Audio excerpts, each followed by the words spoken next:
കൃഷ്ണായ വാസുദേവായ ഹരയേ പരമാത്മനി പ്രണതക്ലേശനാശായ ഗോവിന്ദായ നമോ നമ. ശ്രീമദ് ഭാഗവതം ഏകാദശ സ്കന്ധം അധ്യായം 6. നമ്മൾ ശ്ലോകം 33 ഇന്നലെ ചെയ്തു. അതിൽ ദ്വാരകയിൽ ദുർനിമിത്തങ്ങൾ കാണാൻ തുടങ്ങിയപ്പോൾ ആപത്ത് വരുന്നു മനസ്സിലായിട്ട് യാദവന്മാരിലത്തെ വൃദ്ധന്മാർ ഭഗവാന്റെ സമീപത്ത് എത്തിയപ്പോൾ ഭഗവാൻ അവരോട് ഇപ്രകാരം അരുളി ചെയ്തു എന്ന് പറഞ്ഞാണ് നമ്മൾ നിർത്തിയത്. അപ്പോൾ നമുക്കിന്ന് ഭഗവാന്റെ വാക്കുകൾ നോക്കാം വൃദ്ധന്മാരോട് യാദവന്മാരോട്. അതാണ് 34. ശ്രീ ഭഗവാൻ വാച ഏതേ വൈ സുമഹോത്പാത വ്യുത്തിഷ്ഠന്തീഹ സർവത ശാപശ്ച ന കുലസ്യാസീദ് ബ്രാഹ്മണേഭ്യോ ദുരത്യയഃ. എന്താണ്? നഹ കുലസ്യ, നമ്മുടെ കുലത്തിന്, ഭഗവാന്റെ കുലാണല്ലോ യാദവകുലം, ബ്രാഹ്മണേഭ്യ, ബ്രാഹ്മണന്മാരിൽ നിന്ന്, ദുരത്യയഃ, അതായത് ഒരു പരിഹാരമില്ലാത്ത അല്ലെങ്കിൽ തടുക്കാൻ കഴിയാത്ത, ദുരത്യം ചെല്ല കടക്കാൻ കഴിയാത്ത, അല്ല അപ്പോൾ ഇവിടെ പരിഹാരമില്ലാത്ത ശാപം ആസീദ് സംഭവിച്ചില്ലോ. അതായത് ഈ വലിയ ബ്രാഹ്മണരാണ്, മഹാത്മാക്കളായിട്ടുള്ള ബ്രാഹ്മണന് യാദവന്മാർക്ക് കിട്ടിയ ഈ ശാപം ഫലിക്കാതിരിക്കില്ലേ എന്ന് പറയാണ്. ആയതുകൊണ്ട് ഇവിടെ സർവതഃ വൈ, ചുറ്റുപാടുകളിലെല്ലാം, ഏതേ സുമഹോത്പാതാഹ, ഈ വലിയ ദുർനിമിത്തങ്ങൾ, ഉത്തിഷ്ഠന്തി, ഉണ്ടാകുന്നു. ഭഗവാൻ പറഞ്ഞു, അതായത് ഒരു നിവൃത്തിയില്ല. അതായത് എന്താ പറഞ്ഞാൽ ഈ ദുർനിമിത്തങ്ങളെ, വലിയ ദുർനിമിത്തങ്ങൾ കണ്ടിട്ട് നിങ്ങളൊക്കെ ഇപ്പോൾ കാണുന്നുണ്ടല്ലോ, അതാണല്ലോ എൻ്റെ അടുത്തേക്ക് വന്നത്. നമ്മുടെ കുലത്തിന് ബ്രാഹ്മണരിൽ നിന്ന് കിട്ടിയ ഈ ശാപമുണ്ടല്ലോ, അത് തടുക്കാൻ കഴിയാത്തതാണ്. അപ്പോൾ അതിപ്പോൾ സംഭവിക്കാൻ പോകുന്നു, അല്ലെങ്കിൽ സംഭവിച്ചു കൊണ്ടിരിക്കുന്നു എന്ന് നിങ്ങൾക്കറിയാലോന്ന്. രാജോവാച ഏതേ വൈ സുമഹോത്പാദ വ്യുത്തിഷ്ഠന്തീഹ സർവത ശാപശ്ച ന കുലസ്യാസീദ് ബ്രാഹ്മണേഭ്യോ ദുരത്യയഃ. ഭഗവാനിന് എടുക്കാൻ പറ്റാത്ത ഒന്നുമില്ല കേട്ടോ. ഭഗവാൻ ആ ശാപം ഭരിച്ചോട്ടെ എന്ന് വിചാരിച്ചിട്ട് തന്നെയാണ്, അല്ലേ? ന വസ്തവ്യമിഹാസ്മാഭിർ ജിജീവിഷുഭിരാര്യകാഹ പ്രഭാസം സുമഹത് പുണ്യം യസ്യാമോദ്യൈവമാചിരം. പിന്നെന്താ ഭഗവാൻ പറയണേ ഇവരോട്? ആര്യകാഹ, ഹേ മഹാത്മാക്കളെ, യാദവന്മാരോട് പറയാണ്, ജിജീവിഷുഭിഹി, നമുക്ക് ജീവിക്കാൻ ആഗ്രഹമുണ്ട്. ജിജീവിഷു പറഞ്ഞെന്താ? ജീവിക്കാൻ ആഗ്രഹിക്കുന്ന അസ്മാഭി, നമ്മളാൽ, ഇവിടെ ന വസ്തവ്യം, ഇനി ഇവിടെ താമസിക്കാൻ പറ്റില്ല. ജീവിക്കാൻ ആഗ്രഹിക്കുന്ന ഒരാൾക്കും ഇനി ദ്വാരകയിൽ താമസിക്കാൻ പറ്റില്ല. നന്നല്ല, കാരണം അത്ര ദുർനിമിത്തങ്ങളെ. സുമഹത് പുണ്യം, അതുകൊണ്ട് നിങ്ങൾ വളരെ പുണ്യം സ്ഥലമായ പ്രഭാസ തീർത്ഥത്തിലേക്ക് അദ്യയേവ, ഇപ്പോൾ തന്നെ, യാസ്യാമ, പോകാം, മാചിരം, ഒട്ടും താമസിക്കേണ്ടാന്ന്. എന്താ പറഞ്ഞാൽ ഇവിടെ ഇനി ഈ രാഘവന്മാരെ, ജീവിക്കാൻ നിങ്ങൾക്ക് ആഗ്രഹം ഉണ്ടെങ്കിൽ ഉള്ളവർ, നമ്മളിൽ ആർക്കെങ്കിലും, നമുക്ക് ജീവിക്കാൻ ആഗ്രഹം ഉള്ള നമ്മളിൽ ആരും തന്നെ ഇനി ഇവിടെ താമസിക്കാൻ പാടില്ല. അതുകൊണ്ട് മഹാതീർത്ഥമായ പ്രഭാസത്തിലേക്ക് നമുക്ക് ഇപ്പം തന്നെ പോവാം, ഒട്ടും താമസിക്കരുത് എന്ന് പറയാണ്. എന്താ അറിയോ, ഈ യാദവന്മാരൊക്കെ ദേവന്മാർ ഭഗവാനെ അവതാര കാര്യത്തിന് സഹായിക്കാനായിട്ട് ജനിച്ചവരാണ്. യാദവന്മാരൊക്കെ ദേവാംശമാണ്. അപ്പോൾ അവർക്ക് ഈ എല്ലാവർക്കും ഒരുമിച്ച് മുക്തി കിട്ടില്ല, അവർക്കൊക്കെ സ്വർഗത്തിലേക്ക് മടങ്ങിപ്പോണേ. അപ്പോൾ അവരുടെ ആ സ്വർഗം അനുഭവിക്കാനുള്ള കാലം കഴിഞ്ഞിട്ട് അവർക്ക് ഒന്നുകിൽ മുക്തി, അല്ലെങ്കിൽ ഭൂമിയിൽ വന്ന ആദ്യം ജനിച്ച മുക്തി, അതേതായാലും വേണേ. അതായത് ദ്വാരകയിൽ വെച്ചിട്ട് ഇപ്പോൾ അവർ മരിച്ചാൽ അവർക്കൊക്കെ മുക്തി കിട്ടും. അതുകൊണ്ട് അവിടുന്ന് പോകാൻ പറയണമെന്ന് ഞാൻ വായിച്ചു ഒരു ദിക്കിൽ. അതായത് ഇപ്പോൾ ദ്വാരകയിൽ വെച്ചിട്ട് അവരൊക്കെ ദേഹത്യാഗം ചെയ്തു ചോട്ടെ, അവർക്കൊക്കെ മുക്തി കിട്ടും, കാരണം ഭഗവാന്റെ സാന്നിധ്യം ഉള്ള സ്ഥലമല്ലേ. പക്ഷേ അവർക്കതായിട്ടില്ല, അവർക്ക് ദേവന്മാരായിട്ട് തിരിച്ചു പോകണം. അതുകൊണ്ടാണ് ഭഗവാൻ അവരെ പ്രഭാസത്തിലേക്ക് പോവാൻ പറഞ്ഞതെന്ന് ഞാനൊരു വ്യാഖ്യാനത്തിൽ വായിച്ചു.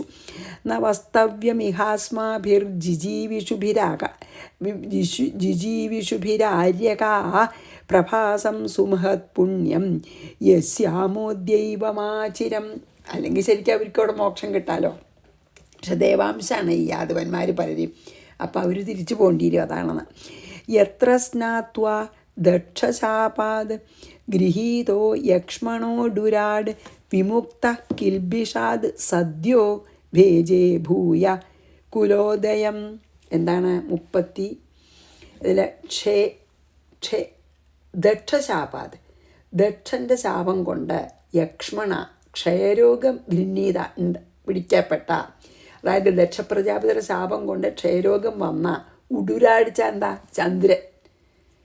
ചന്ദ്രൻ അതാണല്ലോ, ചന്ദ്രന് പിന്നെ ഇതില്ലാണ്ട് ചെയ്യുന്നതാണ്. എത്ര സ്നാത്വ ഈ പ്രഭാസത്തിൽ കുളിച്ചിട്ട് കിൽബിഷാദ് പാപത്തിൽ നിന്നും സദ്യവിമുക്ത ഉടൻ തന്നെ വിമുക്ത ഉടൻ തന്നെ മോചിതനായത് ഭൂയ വീണ്ടും കലയേയും കലദേയം, കുല അല്ല കേട്ടോ ഇവിടെ കണ്ട മനസ്സിലാവില്ലേ, കലോദയാണ് കല, പിന്നെയും കലോദയം ഭേജേ കലകളുടെ വൃദ്ധി പ്രാപിച്ചു. അതാണ് എന്താ അറിയോ, രണ്ടാമത്തെ വരിയിൽ വിമുക്ത കിൽബിഷാ സദ്യോ ഭേജേ ഭൂയ കലോദയം ആണ്. കണ്ടാക്കുവാണോ കാന്ന് മനസ്സിലാക്കാൻ പറ്റില്ല, ചെറിയ അക്ഷരം.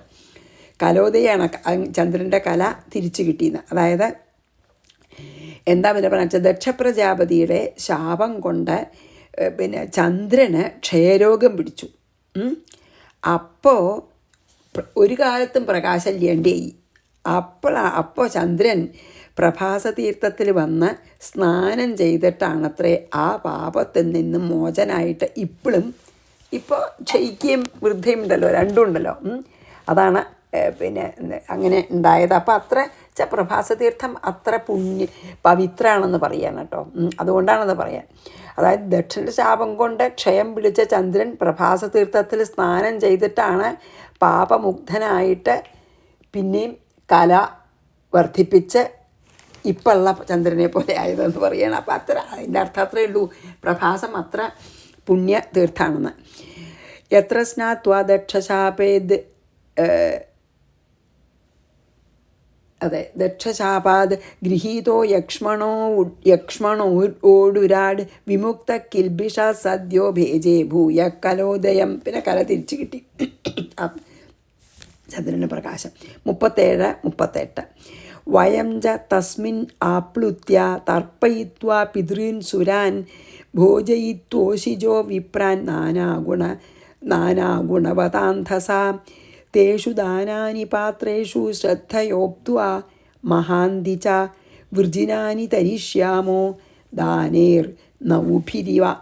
ദാനേർനൗഭിരി വാർണവം. എന്താണ്, 2 ശ്ലോകം ഒന്നിച്ചാണ് കേട്ടോ, 37-38. വയം ച നമ്മളും, അസ്മിൻ അതിൽ, ആപ്ലുത്യ കുളിച്ച്, ഭഗവാനും കൂടിയും ചേർത്താ പറയണം കേട്ടോ, പിതൃക്കളെയും സുരാൻ ച ദേവന്മാരെയും തർപ്പയിത്വ തൃപ്തിപ്പെടുത്തി, അതായത് പ്രഭാസതീർത്ഥത്തിൽ പോയി കുളിച്ച് തർപ്പണം ചെയ്ത് പിതൃക്കൾക്കും ദേവന്മാർക്കും തർപ്പണം ചെയ്ത് നാനാഗുണവത പലവിധങ്ങളോട് കൂടിയ അന്ധസ ആനന്ദത്താൽ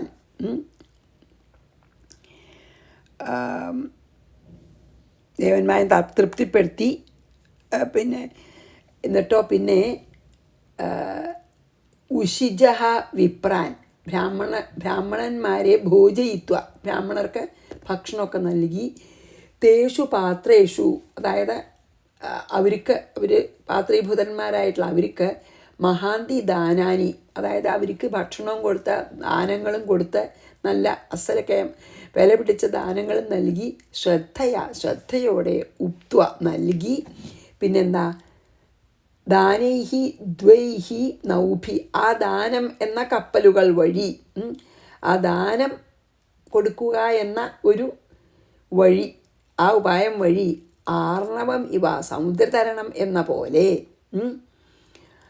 വൃജിനാനി പാപങ്ങളെ തരിഷ്യാമ പരിഹരിക്കാം എന്നാണ് പറഞ്ഞത്. എന്താണ് അതോ ഇപ്പോൾ വയം തസ്മിൻ ആപ്ലുത്യ പിതൃൻ സുരാംശ്ച തർപ്പയിത്വ ഉശിജോ വിപ്രാൻ നാനാഗുണവത അന്ധസ ഭോജയിത്വ തേഷു പാത്രേഷു ശ്രദ്ധയ മഹാന്തി ദാനാനി ഉപ്ത്വ നൗഭി അർണവം ഇവ ദാനൈഹി വൃജനാനി തരിഷ്യ എന്ന് പറഞ്ഞാൽ നമുക്കെല്ലാവർക്കും ആ പ്രഭാസ തീർത്ഥത്തിൽ കുളിച്ച് പിതൃക്കളെ ദേവന്മാരെ ഒക്കെ തർപ്പണം കൊണ്ട് സന്തോഷിപ്പിച്ച് ബ്രാഹ്മണരൊക്കെ നമ്മളെ കൂടെ വന്ന ബ്രാഹ്മണരെയൊക്കെ ഭോജനം നൽകി ധാരാളം സൽപാത്രങ്ങളിൽ അവർ അർഹിക്കണവർക്ക് ധാരാളം ദാനങ്ങളും ചെയ്ത് എങ്ങനെയാണ് തോണി കൊണ്ട് സമുദ്രത്തെ കടക്കുക അതുപോലെ ദാനങ്ങളെ കൊണ്ട് നമുക്ക് സർവ്വപാപങ്ങളെയും തരണം ചെയ്യാമെന്ന്. തോണി ഉപയോഗിച്ചിട്ട് സമുദ്രം കിടക്കണ പോലെയാണ് നല്ല മനസ്സോടുകൂടി സൽപാത്രങ്ങൾക്ക് ദാനം ചെയ്താൽ നമ്മളെ പാപങ്ങളും ദൂരീകരിക്കും എന്നാണ് വലിയ പറഞ്ഞത്. അപ്പോൾ ഭഗവാൻ നമ്മളെ ഈ പാപം ദൂരീകരിക്കാൻ ദുർനിമിത്തങ്ങളൊക്കെ കാണുകയല്ലേ, അതിനൊരു വഴി പറഞ്ഞതാണ്. പ്രഭാസത്തിൽ പോയി കുളിച്ച് ദേവന്മാർക്കും പിതൃക്കൾക്കൊക്കെ തർപ്പണം ചെയ്ത് അവരെ തൃപ്തിപ്പെടുത്തി പിന്നെ നല്ല മൃഷ്ടാന്ന ഭോജനം ബ്രാഹ്മണർക്ക് ശരിക്കും ബ്രഹ്മജ്ഞാനികൾക്ക് കേട്ടോ ബ്രഹ്മജ്ഞാനികൾക്ക് നൽകി അതിലത്തെ അവർക്ക് തന്നെ നല്ല ദാനങ്ങളൊക്കെ നൽകി നമുക്ക് നമ്മുടെ പാപത്തിൽ നിന്നും കരകയറാം. ഏതുപോലെ തോണി ഉപയോഗിച്ച് സമുദ്രം കടക്കണ പോലെ ദാനം കൊണ്ട് നമുക്ക് നമ്മുടെ പാപങ്ങളെ കടക്കാം എന്ന് പറഞ്ഞു. വയഞ്ച തസ്മിന്നാപ്ലുത്യ തർപ്പയിത്വ പിതൃൻ സുരാൻ ഭോജയിത്വോശിജോ വിപ്രാൻ നാനാഗുണവധാന്തസ തേഷു ദാനാനി പാത്രേഷു ശ്രദ്ധയോക്ത്വാ മഹാന്തിജ വൃജിനാനി തരിഷ്യാമോ ദാനേർനൗഭിരിവാർണവം. അർണവം കിടക്കണ പോലെ നമുക്ക് കിടക്കാം പാപസമുദ്രം എന്ന്. ശ്രീശുക ഉവാച ഏവം ഭഗവത്. അപ്പം ഭഗവാന്റെ വാക്ക് കഴിഞ്ഞു. ഏവം ഭഗവതാദിഷ്ടായാദവാകുലനന്ദന ഗന്ധും കൃതധിയസ്തീർത്ഥം സ്യന്ദനാൻ സമയൂയുജൻ. അത് കഴിഞ്ഞപ്പോൾ അവർ പറയണ പോലെയൊക്കെ ചെയ്യും. ഏവം ഹേ കുലനന്ദന യാദവാഹ ഹേ പിന്നെ പരീക്ഷിത് മഹാരാജാവേ, ഇതിപ്പോൾ ശുകം പറയണതാണല്ലോ. യാദവന്മാർ ഭഗവത ഏവം ആദിഷ്ടാഹ ഭഗവാനാൽ ഇപ്രകാരം പറയപ്പെട്ടപ്പോൾ പിന്നെ ഗന്ധും കൃതധിയ സുന്ദനാൻ സമയൂജൻ. എന്താണ് ഇങ്ങനെ പറഞ്ഞപ്പോൾ പ്രഭാസത്തിലേക്ക് പോവാൻ തീരുമാനിച്ചു. എന്നിട്ടോ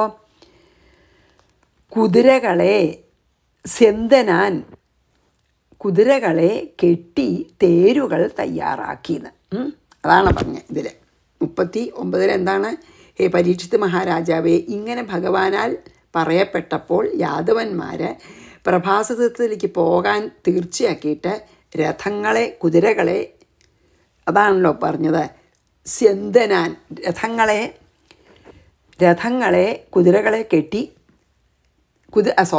കുതിരകളെ കെട്ടി സ്യന്ദനാൻ രഥങ്ങളെ തയ്യാറാക്കി.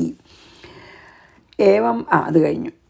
അതെ ഇനി 40-41 തന്നിരീക്ഷ്യോദ്ധവോ രാജൻ ശ്രുത്വാ ഭഗവതോദിതം ദൃഷ്ട്വാരിഷ്ടാനി ഘോരാണി നിത്യം കൃഷ്ണമനുവ്രത വിവിക്ത ഉപസംഗമ്യ ജഗദാമീശ്വരേശ്വരം പ്രണമ്യ ശിരസാ പാദൗ പ്രാഞ്ജലിസ്തമഭാഷത.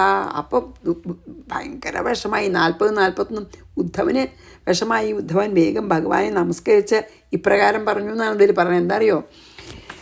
ഹേ രാജൻ, പിന്നെ അത് കണ്ടിട്ട് ഹേ രാജാവേ, പരീക്ഷിത് മഹാരാജാവേ, തത് നിരീക്ഷ്യ അത് കണ്ട് നിത്യം കൃഷ്ണം അനുവ്രത നിത്യവും കൃഷ്ണനെ എപ്പോഴും അനുഗമിക്കുകയും അനുസരിക്കുകയും ചെയ്യുന്ന ഉദ്ധവൻ, അതായത് പരമഭാഗവതനായിട്ടുള്ള ഉദ്ധവൻ, ഘോരാണി അരിഷ്ടാനി ദൃഷ്ട വളരെ ഭയങ്കരമായ ദുർനിമിത്തങ്ങൾ കണ്ട് ഭഗവതോദിതം ശ്രുത്വ ഭഗവാന്റെ വാക്കും കേട്ടിട്ട് വിവിക്തേ ഉപസംഗമ്യ തന്നെ ഭഗവാനെ തന്നെ കണ്ടിട്ട് ഏകാന്തത്തിൽ വെച്ചിട്ട് ഭഗവാനെ സമീപിച്ച് ജഗതാം ഈശ്വരേശ്വരം സർവലോകങ്ങളുടെയും ഈശ്വരനായിട്ടുള്ള അങ്ങയെ പ്രണമ്യ പാദവും സാഷ്ടാംഗം നമസ്കരിച്ചിട്ട് പ്രണാമം ചെയ്തിട്ട് പ്രാഞ്ജലിഹി കൈ കൂപ്പിക്കൊണ്ട് തമ ഭാഷത ഇപ്രകാരം പറഞ്ഞു എന്ന്. ഇതൊക്കെ കഴിഞ്ഞപ്പോൾ വേഗം പിന്നെ ഹേ പരീക്ഷിത് മഹാരാജാവേ, ഇങ്ങനത്തെ ദുർനിമിത്തങ്ങൾ കണ്ടിട്ട് ഭഗവാൻ പറഞ്ഞത് കേട്ടിട്ടും അവിടുത്തെ ദുർനിമിത്തങ്ങൾ കണ്ടിട്ടും യാദവന്മാരൊക്കെ റെഡിയായി പോവാൻ നോക്കണത് കണ്ടിട്ട് കൃഷ്ണനെ എപ്പോഴും കൃഷ്ണൻ്റെ കൂടെ നടന്ന കൃഷ്ണനെ അനുസരിച്ച് അനുഗമിക്കുന്ന ആ പിന്നെ എല്ലാവരുടെയും ഈശ്വരനായ ശ്രീകൃഷ്ണനെ ഏകാന്തമായിട്ടൊരു സ്ഥലത്ത് വെച്ചിട്ട് പിന്നെ ഉദ്ധവൻ കണ്ടപ്പോൾ വേഗം ഭഗവാന്റെ തൃപ്പാദങ്ങളിൽ നമസ്കരിച്ചിട്ട് 2 കൈയും കൂപ്പിയിട്ട് ഭഗവാനെ നോക്കിയിട്ട് ഇപ്രകാരം പറഞ്ഞു. തന്നിരീക്ഷോദ്ധവോ രാജൻ ശ്രുത്വാ ഭഗവതോദിതം ദൃഷ്ട്വാരിഷ്ടാനി ഘോരാണി നിത്യം കൃഷ്ണമനുവ്രത വിവിക്ത ഉപസംഗമ്യ ജഗദാമീശ്വരേശ്വരം പ്രണമ്യ ശിരസാ പാദോ പ്രാഞ്ജലിസ്തമഭാഷത. ഇനി അപ്പോൾ ഉദ്ധവൻ പറയണതാണ് കേട്ടോ. ഉദ്ധവ വാച. പാവം ഉദ്ധവന് ഭയങ്കര വിഷമായി. ഭഗവാൻ പോവാന്ന് അറിഞ്ഞിട്ടേ ദേവദേവേശ യോഗേശ പുണ്യശ്രവണ കീർത്തന സംഹൃത്യൈതത്കുലം നൂനം ലോകം സംത്യക്ഷ്യതേ ഭവാൻ വിപ്രശാപം സമർത്ഥോപി പ്രത്യഹൻ നയതീശ്വര. എന്താണ്? ഹേ ദേവദേവേശ യോഗേശ പുണ്യശ്രവണ കീർത്തന, അതൊക്കെ സംബോധനയാണ്. ഹേ ദേവന്മാരുടെയും ദേവനായിട്ടുള്ള ഭഗവാനെ, യോഗേശ്വരന്മാരിൽ ശ്രേഷ്ഠനായവനെ, ശ്രവണം കൊണ്ടും കീർത്തനങ്ങൾ കൊണ്ടും എല്ലാവർക്കും പുണ്യം നൽകുന്നവനെ, അങ്ങനെയുള്ള ഭവാൻ അങ്ങ് ഏതത് കുലം സംഹൃത്യ, ഈ കുലത്തിനെ നശിപ്പിച്ചിട്ട് ശാപം വ്യാജേന അല്ലേ ലോകം നൂനം സംത്യക്ഷതേ, അങ്ങ് ഈ ലോകത്തെ വിടാൻ തുടങ്ങുകയാണ് നിശ്ചയം. അതെനിക്ക് മനസ്സിലായി. വിപ്രശാപം സമർത്ഥോപി എന്നാ പ്രത്യഹൻ, അങ്ങക്ക് ഈ വിപ്രശാപത്തിനെ ഇല്ലാതാക്കാൻ അല്ലെങ്കിൽ അതിൻ്റെ ഈ വിപ്രശാപം ഫലിക്കാതിരിക്കാൻ വേണ്ടതൊക്കെ ചെയ്യാൻ അറിയുന്ന ആളാണ്. അല്ലെങ്കിൽ വിപ്രശാപത്തെ നശിപ്പിക്കാൻ സമർത്ഥനായിട്ടുള്ള അങ്ങ് അത് ചെയ്തില്ല. അതായത് അവരെ വിപ്രശാപത്തിൽ നിന്ന് രക്ഷിക്കാനൊക്കെ ഭഗവാന് കഴിവുണ്ടല്ലോ, പക്ഷെ അത് അങ്ങ് ചെയ്തില്ല. കാരണം അവതാര ലീലകളൊക്കെ സംഹരിക്കാൻ ഭഗവാൻ തീർച്ചയാക്കി ഭഗവതേച്ഛയാണ് ആ വിപ്രശാപം ഉണ്ടായിക്കോട്ടെ. അല്ലെങ്കിൽ ഇപ്പോൾ ഭഗവാൻ ആരെങ്കിലും ശാപത്തിൽ നിന്ന് രക്ഷിക്കാൻ വല്ല ബുദ്ധിമുട്ടും ഉണ്ടോ? അപ്പോൾ അവനവൻ്റെ തന്നെ കുലത്തിനെ ഈ ശാപത്തിൽ നിന്ന് രക്ഷിക്കാൻ ഭഗവാൻ ഒരു ബുദ്ധിമുട്ടുമില്ല, വേണ്ടാച്ചിട്ടാണ് ആ ശാപങ്ങൾ. അതാണ് ഉദ്ധവൻ പറയണതേ. ഹേ ബ്രഹ്മാദിദേവന്മാർക്കും ദേവനായ ഭഗവാനെ, എല്ലാറ്റിനും എന്ത് കർമ്മത്തിനും കർമ്മഫലദാതാവായിട്ടുള്ള അങ്ങ് ഈ പുണ്യശ്രവണ കീർത്തനങ്ങൾ നടത്തിയാൽ, അല്ല ഭഗവാന്റെ കഥകളുടെ ശ്രവണ കീർത്തനങ്ങൾ നടത്തിയവർക്ക് പുണ്യം തന്നെ നൽകുന്ന ആ ഭഗവാൻ എന്തുകൊണ്ടാണ് എല്ലാറ്റിനും ശക്തനാണ്, സർവശക്തനാണ്, എന്നിട്ട് പോലും ഈ ബ്രാഹ്മണ ശാപം പരിഹരിക്കാൻ നോക്കാതെ ഈ കുലത്തെ സംഹരിച്ച് ഈ ലോകത്തെ ത്യജിക്കാൻ പോകുന്നു എന്ന് എനിക്ക് മനസ്സിലാവുന്നുണ്ട്. അത് ഉറപ്പാണ് എന്ന് പറയാണ് കേട്ടോ. ഉദ്ധവ വാച ദേവദേവേശ യോഗേശ പുണ്യശ്രവണ കീർത്തന. അതായത് ഭഗവതി ഇച്ഛ നടക്കുള്ളൂ എന്ന് തന്നെ ഭഗവാൻ കാണിക്കുകയാണെന്ന്. ദേവദേവേശ യോഗേശ പുണ്യശ്രവണ കീർത്തന സംഹൃത്യൈതത്കുലം നൂനം ലോകം സംത്യക്ഷ്യതേ ഭവാൻ വിപ്രശാപം സമർത്ഥോപി പ്രത്യവാൻ നയതീശ്വര. നാഹം തവാഘ്രിയുഗളം ക്ഷണാർത്ഥമപി കേശവ ത്യക്തും സമുത്സഹേ നാഥ സ്വധാമനയമാമപി. അപ്പോൾ പറയാണ് പിന്നെ എന്താ അറിയോ, പാവം ഭയങ്കര വിഷമം. ഹേ കേശവ, ഭഗവാനെ, നാഥ, അഹം തവ അഘ്രിയുഗളം, എനിക്ക് അങ്ങയുടെ പത്മങ്ങളെ ക്ഷണാർത്ഥം അപി, അരനിമിഷം പോലും ത്യക്തും വിടുവാൻ ന സമുത്സ, എനിക്ക് ശക്തിയില്ല. ഭഗവാനെ, എനിക്ക് അങ്ങയുടെ പാദപത്മങ്ങളെ ഒരു നിമിഷം പോലും വിട്ടു നിൽക്കാൻ ശക്തിയില്ല എനിക്ക്. ഹേ, അതുകൊണ്ട് മാമപി സ്വധാമ നയ, അതുകൊണ്ട് ഈ ഭൃത്യനായ എന്നെ കൂടി അങ്ങ് സ്വധാമത്തിലേക്ക് പോകുമ്പോൾ കൂടെ കൊണ്ടുവണേ എന്ന് പറയാണ്. ഹേ കേശവ, ഹേ ഭഗവാനെ, ഭഗവാന്റെ പാദപത്മങ്ങളെ ഒരു നിമിഷം പോലും വിട്ടിരിക്കാൻ ഞാൻ ശക്തനല്ല. അതുകൊണ്ട് എന്നെയും കൂടി ഭഗവാന്റെ ലോകത്തിലേക്ക്, സ്വധാമത്തിലേക്ക് പോകുമ്പോൾ എന്നെയും കൂടിയും കൊണ്ടുപോയാലും പാവം. നാഹം തവാഘ്രിയുഗളം ക്ഷണാർത്ഥമഭികേശവാ ത്യക്തും സമുത്സഹേ നാഥാ സ്വധാമനയമാമപി. 44. തവ വിക്രീഡിതം കൃഷ്ണ നൃണാം പരമമംഗളം കർണപീയൂഷമാസ്വാദ്യ ത്യജത്യന്യസ്പൃഹാം ജനഃ. ഞാൻ മാത്രമല്ല, 45 കൂടി ഒന്നിച്ച് ചെയ്യാം. ശയ്യാസനാ നടൻ, അതെ, എന്താണ് ശയ്യാസനാന നോക്കട്ടെ, നോക്കട്ടെ കേട്ടോ. ശയ്യം ആസനവും അല്ലേ,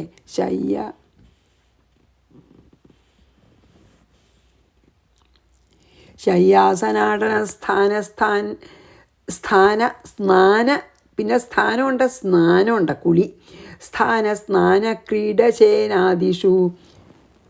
ക്രീഡാശനാദിഷു കഥം ത്വാം പ്രിയമാത്മാനം വയം ഭക്ത്യാസ്ത്യജേമഹി. 2 ശ്ലോകം ശരിയാണ് ഒന്നിച്ച്. അതായത്, ഹേ കൃഷ്ണ, ആദ്യത്തെ നൃണാം പരമമംഗളം, അതായത് മനുഷ്യർക്ക് ഹേ ഭഗവാനെ, മനുഷ്യർക്ക് പരമമംഗളത്തെ കർണപീയൂഷം, പരമമംഗളം നൽകുന്നതും, പിന്നെയോ കർണപീയൂഷം, കർണങ്ങൾക്ക് അമൃതം നൽകുന്നതുമായ തവ വിക്രീഡിതം, ഭഗവാന്റെ ലീലകളെ ആസ്വദിച്ച് ജനഃ, സാധാരണ ജനങ്ങളൊക്കെ, സാധാരണ ജനങ്ങൾ പോലും അന്യസ്പൃഹ, മറ്റുള്ളവയിലുള്ള ആഗ്രഹങ്ങളെ ത്യജതി, തീരെ ഉപേക്ഷിക്കുന്നു എന്ന്. അതായത് എന്താണ് ഇതിൽ പറഞ്ഞു വെച്ചാൽ, കൃഷ്ണ മനുഷ്യന്മാർക്ക് കർണാമൃതവും അങ്ങേയറ്റം പരമമംഗളം നൽകുന്നതുമായ ഭഗവാന്റെ ലീലകൾ ആസ്വദിച്ചിട്ട് സാധാരണ ജനങ്ങൾ പോലും ബാക്കി ആഗ്രഹങ്ങളെ ത്യജിക്കുന്നു. അതാണ് ആദ്യത്തെ സ്വാതന്ത്ര്യം. പിന്നെ ശയ്യാദിഷു, എന്നിട്ടോ ഭക്താഹ വയം പ്രിയം ആത്മാനം ത്വാം കഥം ത്യജേമഹീന്ന്. അങ്ങനെ ഇരിക്കുന്ന സമയത്ത് അതായത് അങ്ങയുടെ ലീലകളെ ആസ്വദിച്ചിട്ട് അവർ മറ്റുള്ള ഒന്നിലും അവർക്ക് ആസക്തി ഇല്ലാണ്ടായിരിക്കണു. അങ്ങനെ ഇരിക്കുമ്പോൾ, അങ്ങനെ കിടക്കുമ്പോഴും ഇരിക്കുമ്പോഴും, അതാണ് അങ്ങനെ ഇരിക്കുമ്പോൾ, അതായത് നോക്കൂ, ശയ്യാസനാടന സ്നാന ക്രീഡാസനാഭിഷു, അതായത് കിടക്കുമ്പോഴും ഇരിക്കുമ്പോഴും സഞ്ചരിക്കുമ്പോഴും, ഒരു സ്ഥലത്ത് ഇരിക്കുമ്പോഴും സ്ഥലം, കുളിക്കുമ്പോഴും സ്നാനം, കളിക്കുമ്പോഴും ആഹാരം കഴിക്കുമ്പോഴും, അശനാദിഷു ആഹാരം കഴിക്കുമ്പോഴും, ഭക്താഹ അങ്ങയുടെ കൂടെ നിൽക്കുന്ന ഇവിടുത്തെ എല്ലാ ഭക്തന്മാരും ഞാനടക്കം പ്രിയം ആത്മാനം, വളരെ പ്രിയനും ഞങ്ങളുടെ എല്ലാം ആത്മാവ് തന്നെയുമായ, എല്ലാവരുടെയും അന്തര്യാമിയല്ലേ, ത്വാം ഞങ്ങളെ കഥം ത്യജ്യമ, അങ്ങനെ ത്യജിച്ച് പോകാൻ പറ്റുമോ അങ്ങക്ക്? അതാ പറയണേ. ഇങ്ങനെ അതായത് അങ്ങയുടെ ഭഗവാനെ, അങ്ങയുടെ പിന്നെ പരമമംഗളം നൽകുന്നതും കർണങ്ങൾക്ക് പീയൂഷമായി ഭവിക്കുന്നതുമായ അവിടുത്തെ ദിവ്യലീലകളെ ആസ്വദിച്ച് സാധാരണക്കാർ പോലും മറ്റുള്ള കാര്യങ്ങളിലുള്ള ആഗ്രഹത്തിനെ ഉപേക്ഷിച്ചിരിക്കുന്നു. അങ്ങനെ ഇരിക്കുമ്പോഴും കിടക്കുമ്പോഴും നടക്കുമ്പോഴും നിൽക്കുമ്പോഴും കളിക്കുമ്പോഴും കുളിക്കുമ്പോഴും ഉണ്ണുമ്പോഴും എപ്പോഴും അങ്ങയെ തന്നെ അനുഗമിച്ചു കൊണ്ടിരിക്കുന്ന അടിയങ്ങളൊക്കെ ഇങ്ങനെ ഞങ്ങളെയല്ല ആത്മാവ് തന്നെയായി വാഴുന്ന അങ്ങയെ എങ്ങനെ ഉപേക്ഷിക്കും? അല്ലെങ്കിൽ ഞങ്ങളെ അങ്ങയ്ക്ക് ഉപേക്ഷിക്കാൻ പറ്റുമോ? ഞങ്ങൾക്ക് ആ വിരഹം സഹിക്കാനുള്ള ശക്തി ഇല്ലാത്തതുകൊണ്ടാണ് അങ്ങോട്ട് പറയണമെന്ന്. അപ്പോൾ അത് 2 വായിച്ച അടുത്തേക്ക് പോവാം. തവ വിക്രീഡിതം കൃഷ്ണ നീണാം പരമമംഗളം കർണപീയൂഷമാസ്വാദ്യ ത്യജത്യന്യസ്പൃഹം ജനഃ ശയ്യാസനാടന സ്നാന ക്രീഡാസനാദിഷു കഥം ത്വാം പ്രിയമാത്മാനം വയം ഭക്ത്യാസ്ത്യജേമഹി ത്വയോപഭുക്ത സ്രഗ് ഗന്ധവാസോലങ്കാര ചർച്ചിതാ ഉച്ഛിഷ്ടഭോജിനോ ദാസാസ്തവമായാം ജയേമഹി. ഭാവം എന്താ പറയണേ? തവ ദാസാഹ, അതായത് അങ്ങയുടെ ദാസന്മാരായിട്ടുള്ള ഞങ്ങൾ അങ്ങയാൽ ഉപഭുക്ത സ്രഗ് ഗന്ധ വാസോലങ്കാര ചർച്ചിത, അങ്ങ് മേലണിഞ്ഞ മാലയും അങ്ങണിഞ്ഞ ചന്ദനവും മേലണിഞ്ഞ ചന്ദനവും അങ്ങുടുത്ത വസ്ത്രവും അങ്ങ് അണിഞ്ഞ അലങ്കാരങ്ങളൊക്കെ അവിടുത്തെ നിവേദ്യമായിട്ട്, അതാണ് ഉപഭുക്ത സൃഗന്ധ വാസോലങ്കാര ഉച്ഛിഷ്ടഭോജിന, നിവേദ്യം പ്രസാദമായിട്ട് തവ മായാം ജയേമഹി. അതായത് ഞങ്ങൾ അങ്ങ് ഉടുത്ത വസ്ത്രവും അങ്ങ് കുറിയിട്ട ചന്ദനവും അങ്ങ് അനുഭവിക്കുന്ന അങ്ങ് ഇട്ട മാലയൊക്കെ അങ്ങ് ഭജിച്ച ഭക്ഷണത്തിൻ്റെ ബാക്കി ഉച്ഛിഷ്ടമൊക്കെ ഞങ്ങൾ പ്രസാദമായിട്ട് അനുഭവിക്കുന്നവരെ ആയിട്ട് അവിടുത്തെ മായയെ കടന്നോ പൊക്കോട്ടെ, അതിന് സമ്മതിക്കൂന്ന്. ഇങ്ങനെ അങ്ങയുടെ കൂടെ എല്ലാറ്റിനും അനുഗമിച്ച് അങ്ങയുടെ ഭൃത്യന്മാരായി അങ്ങയുടെ കൈകാര്യം ചെയ്ത് അങ്ങ് അനുഭവിച്ചതിൻ്റെ ബാക്കി അനുഭവിച്ചുകൊണ്ട് ഞങ്ങളെ മായയെ ഒന്ന് തരണം ചെയ്യാൻ സമ്മതിക്കൂ. അതായത് മായയെ കടക്കണമെങ്കിൽ ഇത് അങ്ങയുടെ ഭക്തി അങ്ങേ അനുഗമിച്ചാൽ മതി എന്ന് ഞങ്ങൾക്കറിയാം. അതിന് ഞങ്ങളെ അനുഗമിക്കുമെന്നാണ്. അതായത് ഞങ്ങൾക്ക് അത് മാത്രമേ വേണ്ടൂന്ന്. അതായത് ഇതിപ്പോൾ എത്രാമത്തെ 46 അതായത് അങ്ങ് അനുഭവിച്ചപ്പെട്ട എല്ലാ സാധനങ്ങളും ഒരു പ്രസാദമായിട്ട് ഞങ്ങളും അനുഭവിക്കേണ്ട. അങ്ങനെ ദാസന്മാരായി ഇരുന്നു കൊണ്ട് ഞങ്ങൾക്ക് തീർച്ചയായിട്ടും ഈ മായയെ കടക്കാൻ സാധിക്കും. അല്ലെങ്കിൽ അത് പറ്റില്ല എന്ന് പറയണം. ത്വയോപഭുക്ത സഗന്ധ വാസോല അതിനെ അനുവദിക്കൂ എന്ന് പറയാം. ഗന്ധവാസോലങ്കാര ചർച്ചിതാ ഉച്ഛിഷ്ടഭോജിനോ ദാസാ സ്തവമായാം ജയേമഹി. ഇനിയോ വാതരശന യഹൃഷയ ശ്രമണ ഊർധ്വമന്ധിന ബ്രഹ്മാഖ്യം ധാമ തേ യാന്തി ശാന്താഹ സന്യാസിനോമലാഹ. വാതരശനാഹ അതായത് ദിഗംബരന്മാരും ശ്രവണാഹ ഊർധ്വമന്ധിനഃ യേ ഹൃഷയ, അതായത് ദിഗംബരന്മാരും ആത്മാഭ്യാസത്തിൽ നിരന്തരം യജ്ഞിക്കുന്ന ഈ ഋഷീശ്വരന്മാർ. ഊർധ്വമസ്ഥിന പറഞ്ഞാൽ ബ്രഹ്മനിഷ്ഠൻ, അതായത് ബ്രഹ്മചര്യ നിഷ്ഠയായിട്ടുള്ളവരും ആയിട്ടുള്ള ഊർധ്വമന്ധിനഃ യേ ഹൃഷയ, ബ്രഹ്മചര്യം അനുഷ്ഠിക്കുന്നവരുമായ ഋഷീശ്വരന്മാർ ഉണ്ടോ അവർ അമലാഹ സന്യാസിനഃ ശാന്താഹ, അവർ ആ നിഷ്ഠ കൊണ്ട് പരിശുദ്ധരും സർവം ത്യജിച്ചവരും സന്യാസം സ്വീകരിച്ചവരും പരമശാന്താഹ പരമശാന്തരുമായി അങ്ങേ പ്രാപിക്കാൻ സാധിക്കും. അതായത് ഞങ്ങൾക്കൊന്നും അത് പറ്റില്ല എന്ന് പറയാണ്. അതാണ് വാദരസ. അതായത് ഈ ദിഗംബരന്മാരും ആത്മധ്യാനത്തിൽ മുഴുകിയവരും പിന്നെയോ ഈ ബ്രഹ്മചര്യം വളരെ നിഷ്ഠയോടുകൂടി പാലിക്കുന്നവരും ആയിട്ടുള്ള സന്യാസിമാരും ഒക്കെ നല്ല ശാന്തന്മാരാണ്, പാപരഹിതന്മാരാണ്. അങ്ങനത്തെ ഋഷിമാർ ബ്രഹ്മം തന്നെ ആയ അങ്ങയെ വേഗം പ്രാപിക്കും. അവർക്കൊക്കെ അത്ര തപശക്തി ഉണ്ട്, അത്ര നിഷ്ഠയുണ്ട് അല്ലേ. അവർ ബ്രഹ്മചര്യം അനുഷ്ഠിക്കുന്നുണ്ട്, എപ്പോഴും ആത്മധ്യാനത്തിൽ മുഴുകിയിരിക്കുന്നവരാണ്. അങ്ങനത്തെ സന്യാസിമാർ സർവ സംഘപരിത്യാഗികളുമാണ്. അങ്ങനെയുള്ളവർ വളരെ ശാന്തരായിട്ട് അങ്ങയെ പ്രാപിക്കുന്നു, അല്ലെങ്കിൽ ബ്രഹ്മം തന്നെയായ അങ്ങയെ പ്രാപിക്കുന്നു. ഇനി 48 വാതരസന യഹ ഹൃഷയ ശ്രമണ ഊർധ്വമന്ധിന ബ്രഹ്മാഖ്യം ധാമേ തേ യാന്തി ശാന്താഹ സന്യാസിനോമല വയന്ദ്വിഹ മഹായോഗിൻ ഭ്രമന്ത കർമ്മവത്മസു തദ്വാർത്തയാ തരിഷ്യാമസ്താവകൈർദുസ്തരം തമഹ. എന്നാൽ ഞങ്ങൾ അങ്ങനെയുള്ളവരൊന്നുമല്ല. അങ്ങനെയുള്ള തപശക്തിയോ ബാക്കി ശമദമങ്ങളോ ഒന്നും ഞങ്ങൾക്കില്ലല്ലോ. അതായത് ഞങ്ങൾ സാധാരണക്കാരല്ലേ, അതാ പറയണേ.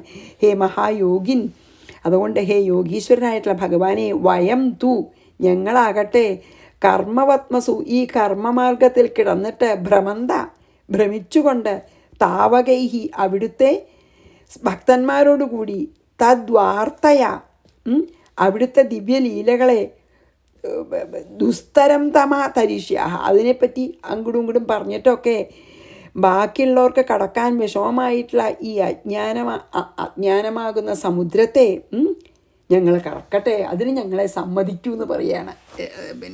ഇതിലേ പിന്നെ ഗോപന്മാർ അതാണ് പറയുന്നത് കേട്ടോ.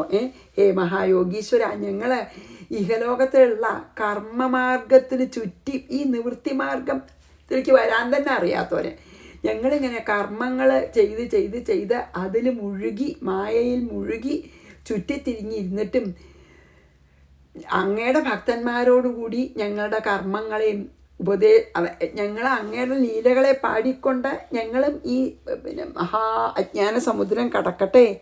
ഞങ്ങളെങ്ങനെയെങ്കിലും അങ്ങയുടെ സഹായം ഉണ്ടെങ്കിൽ അങ്ങയുടെ ലീലകളെ ശ്രവണം ചെയ്തും കീർത്തനം ചെയ്തും അങ്ങയെപ്പറ്റി എപ്പോഴും പരസ്പരം പറഞ്ഞിട്ടുമൊക്കെ ഞങ്ങൾ ഈ കർമ്മമാർഗത്തിൽ കിടന്ന് ഭ്രമിച്ചുഴലുന്ന ഞങ്ങൾ എങ്ങനെയെങ്കിലും ഈ സംസാര സമുദ്രത്തെ കടന്നുകൊള്ളാം എന്ന് പറയണേ. വയന്തിഹ മഹായോഗിൻ ഭ്രമന്ത കർമ്മവത്മസൂ തദ്വാർത്തയാ തരിഷ്യാമസ്താവകൈർ ദുസ്തരം തമ. ഈ 2 ശ്ലോകമേ ഉള്ളൂ കേട്ടോ. അപ്പോൾ അടുത്ത ദിവസം ചെയ്യാം. 30 മിനിറ്റായി, ഞാൻ ഇവിടെ നിർത്തുകയാണ്. ശ്രീകൃഷ്ണാർപ്പണമസ്തു. സർവത്ര ഗോവിന്ദനാമ സങ്കീർത്തനം. ഗോവിന്ദ ഗോവിന്ദ. ഗുരുവായൂരപ്പ ശരണം.